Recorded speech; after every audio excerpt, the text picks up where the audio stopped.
Oliver Twist, or the Parish Boy's Progress. Chapter 20, wherein Oliver is delivered over to Mr. William Sikes. When Oliver awoke in the morning, he was a good deal surprised to find that a new pair of shoes, with strong thick soles, had been placed at his bedside, and that his old shoes had been removed. At first he was pleased with the discovery, hoping that it might be the forerunner of his release. But such thoughts were quickly dispelled on his sitting down to breakfast along with the Jew, who told him, in a tone and manner which increased his alarm, that he was to be taken to the residence of Bill Sikes that night. To stop there, sir?" asked Oliver anxiously. No, my dear, not to stop there," replied the Jew. "We shouldn't like to lose you. Don't be afraid, Oliver. You shall come back to us again, We won't be so cruel as to send you away, my dear. Oh, no. The old man, who was stooping over the fire toasting a piece of bread, looked round as he bantered Oliver thus, and chuckled as if to show that he knew he would still be very glad to get away if he could. "I suppose," said the Jew, fixing his eyes on Oliver, "you want to know what you're going to Bill's for, my dear?" Oliver coloured involuntarily to find that the old thief had been reading his thoughts, but boldly said, yes, he did want to know. "Why do you think?" inquired Fagin, parrying the question. "Indeed, I don't know, sir," replied Oliver. "Bah!" said the Jew, turning away with a disappointed countenance from a close perusal of the boy's face. "Wait till Bill tells you then." The Jew seemed very much vexed by Oliver's not expressing any greater curiosity on the subject. But the truth is that although Oliver felt very anxious, he was too much confused by the earnest cunning of Fagin's looks and his own speculations to make any further inquiries just then. He had no other opportunity, for the Jew remained very surly and silent till night, when he prepared to go abroad. "You may burn a candle," said the Jew, putting one upon the table. "And here's a book for you to read till they come to fetch you. Good night." "Good night," replied Oliver softly. The Jew walked to the door, looking over his shoulder at the boy as he went. Suddenly stopping, he called him by his name. Oliver looked up. The Jew, pointing to the candle, motioned him to light it. He did so, saw that the Jew was gazing fixedly at him with lowering and contracted brows from the dark end of the room. "Take heed, Oliver, take heed," said the old man, shaking his right hand before him in a warning manner. "He's a rough man, and thinks nothing of blood when his own is up. Whatever falls out, say nothing, and do what he bids you. Mind." Placing a strong emphasis on the last word, he suffered his features gradually to resolve themselves into a ghastly grin, and nodding his head, left the room. Oliver leaned his head upon his hand when the old man disappeared, and pondered with a trembling heart on the words he had just heard. The more he thought of the Jew's admonition, the more he was at a loss to divine its real purpose and meaning. He could think of no bad object to be attained by sending him to Sikes, which would not be equally well answered by his remaining with Fagin, and after meditating for a long time, concluded that he had been selected to perform some ordinary menial offices for the housebreaker, until another boy, better suited for his purpose, could be engaged. He was too well accustomed to suffering, and had suffered too much where he was, to bewail the prospect of change very severely. He remained lost in thought for some minutes, and then, with a heavy sigh, snuffed the candle, and taking up the book which the Jew had left with him, began to read. He turned over the leaves, carelessly at first, but lighting on a passage which attracted his attention, he soon became intent upon the volume. It was a history of the lives and trials of great criminals, and the pages were soiled and thumbed with use.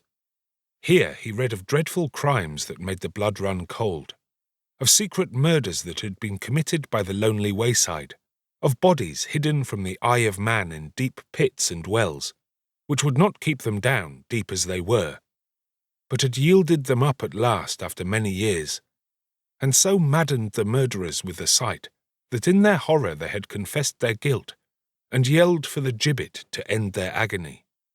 Here too he read of men who, lying in their beds at dead of night, had been tempted, so they said, and led on by their own bad thoughts, to such dreadful bloodshed as it made the flesh creep and the limbs quail to think of.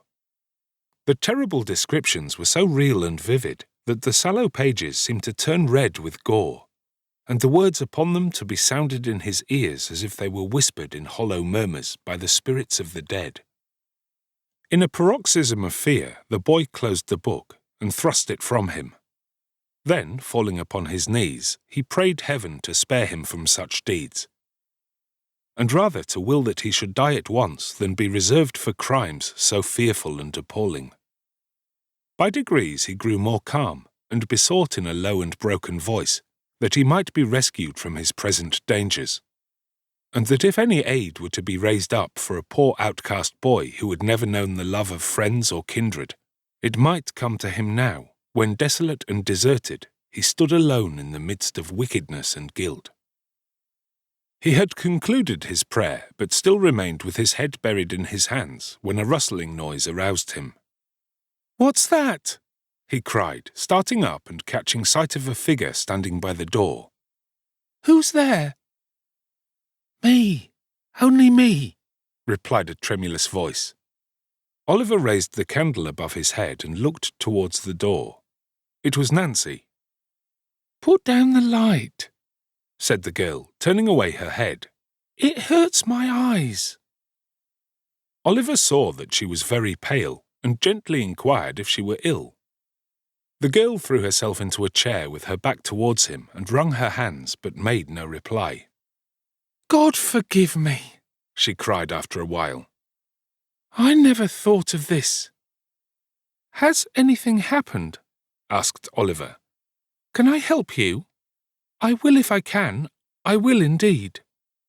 She rocked herself to and fro, caught her throat, and uttering a gurgling sound, gasped for breath. "Nancy!" cried Oliver. "What is it?" The girl beat her hands upon her knees and her feet upon the ground, and suddenly stopping, drew her shawl close round her and shivered with cold. Oliver stirred the fire.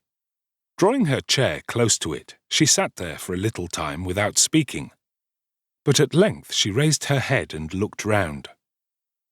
"I don't know what comes over me sometimes," said she, affecting to busy herself in arranging her dress. "It's this damp, dirty room, I think. Now, Nolly dear, are you ready?" "Am I to go with you?" asked Oliver. "Yes, I have come from Bill," replied the girl. "You are to go with me." "What for?" asked Oliver, recoiling. "What for?" echoed the girl, raising her eyes and averting them again the moment they encountered the boy's face. "Oh, for no harm?" "I don't believe it," said Oliver, who had watched her closely. "Have it your own way, then," rejoined the girl, affecting to laugh. "For no good, then." Oliver could see that he had some power over the girl's better feelings, and for an instant thought of appealing to her compassion for his helpless state. But then the thought darted across his mind that it was barely 11 o'clock, and that many people were still in the streets, of whom surely some might be found to give credence to his tale. As the reflection occurred to him, he stepped forward and said, somewhat hastily, that he was ready. Neither his brief consideration nor its purport was lost on his companion. She eyed him narrowly while he spoke, and cast upon him a look of intelligence, which sufficiently showed that she guessed what had been passing in his thoughts. "Hush!" said the girl, stooping over him and pointing to the door as she looked cautiously round. "You can't help yourself. I have tried hard for you, but all to no purpose. You are hedged round and round. If ever you were to get loose from here, this is not the time." Struck by the energy of her manner, Oliver looked up in her face with great surprise. She seemed to speak the truth, Her countenance was white and agitated, and she trembled with very earnestness. I have saved you from being ill-used once, and I will again, and I do now, continued the girl aloud. For those who would have fetched you if I had not, would have been far more rough than me. I have promised for your being quiet and silent.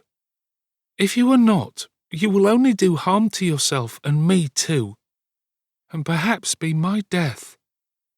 See here, I have borne all this for you already, as true as God sees me show it. She pointed hastily to some livid bruises on her neck and arms, and continued with great rapidity. Remember this, and don't let me suffer more for you just now. If I could help you, I would. But I have not the power. They don't mean to harm you. Whatever they make you do is no fault of yours. Hush! Every word from you is a blow for me. Give me your hand. Make haste. Your hand. She caught the hand which Oliver instinctively placed in hers, and blowing out the light, drew him after her up the stairs. The door was opened quickly by someone shrouded in the darkness, and was as quickly closed when they had passed out. A hackney cabriolet was in waiting. With the same vehemence which she had exhibited in addressing Oliver, the girl pulled him in with her and drew the curtains close. The driver wanted no directions, but lashed his horse into full speed without the delay of an instant. The girl still held Oliver fast by the hand, and continued to pour into his ear the warnings and assurances she had already imparted.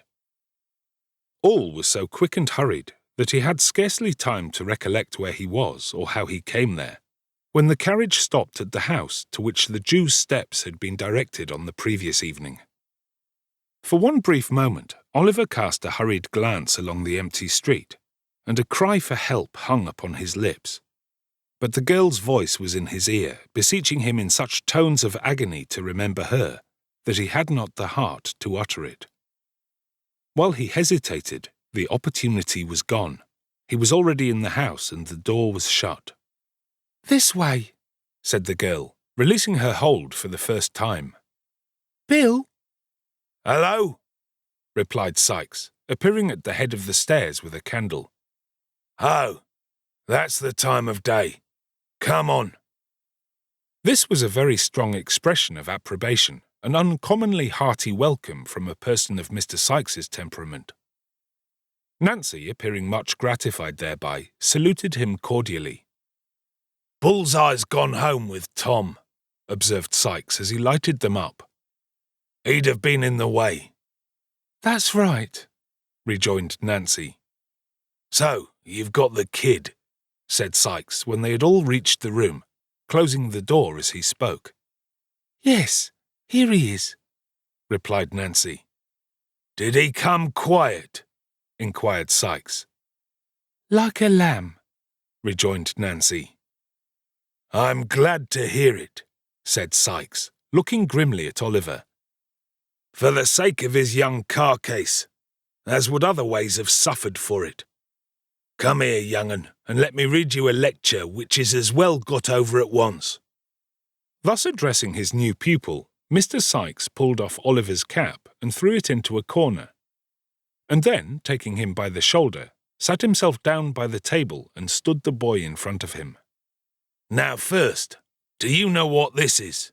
Inquired Sikes, taking up a pocket pistol which lay on the table. Oliver replied in the affirmative. Well then, look here, continued Sikes. This is powder, that here's a bullet, and this is a little bit of a old hat for wadding. Oliver murmured his comprehension of the different bodies referred to, and Mr. Sikes proceeded to load the pistol with great nicety and deliberation. Now it's loaded, said Mr. Sikes when he had finished. Yes, I see it is, sir, replied Oliver. Well, said the robber, grasping Oliver's wrist and putting the barrel so close to his temple that they touched, at which moment the boy could not repress a start. If you speak a word when you're out of doors with me, except when I speak to you, that loading will be in your head without notice. So, If you do make up your mind to speak without leave, say your prayers first." Having bestowed a scowl upon the object of this warning to increase its effect, Mr. Sikes continued.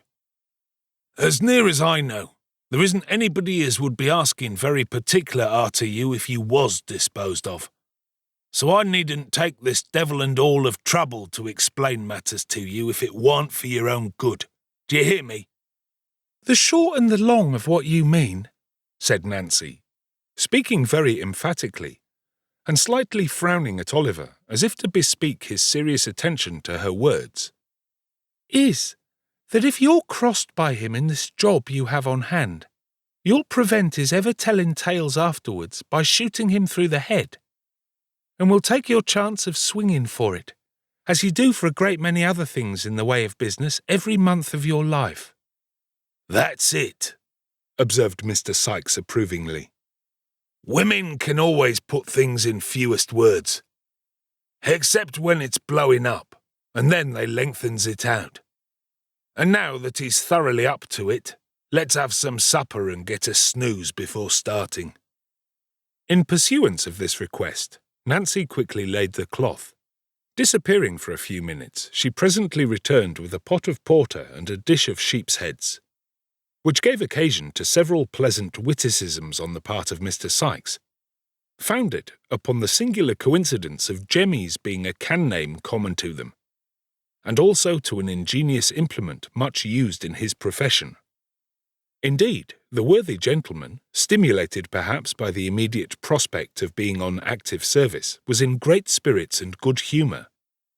In proof whereof, it may be here remarked that he humorously drank all the beer at a draught, and did not utter, on a rough calculation, more than 80 oaths during the whole progress of the meal.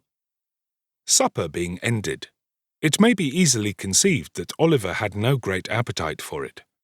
Mr. Sikes disposed of a couple of glasses of spirits and water, and threw himself on the bed, ordering Nancy, with many imprecations in case of failure, to call him at 5 precisely. Oliver stretched himself in his clothes, by command of the same authority, on a mattress upon the floor, and the girl, mending the fire, sat before it in readiness to rouse them at the appointed time.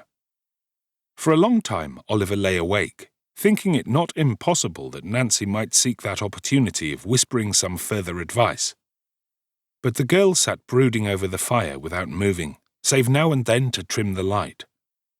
Weary with watching and anxiety, he at length fell asleep.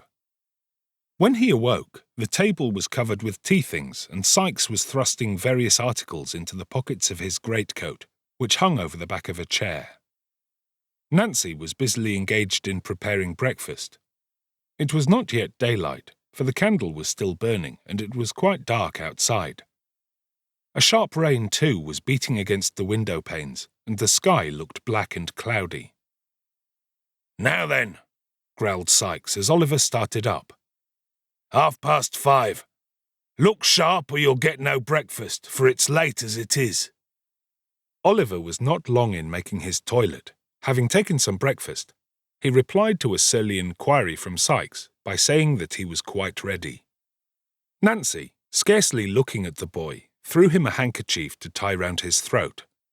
Sikes gave him a large rough cape to button over his shoulders.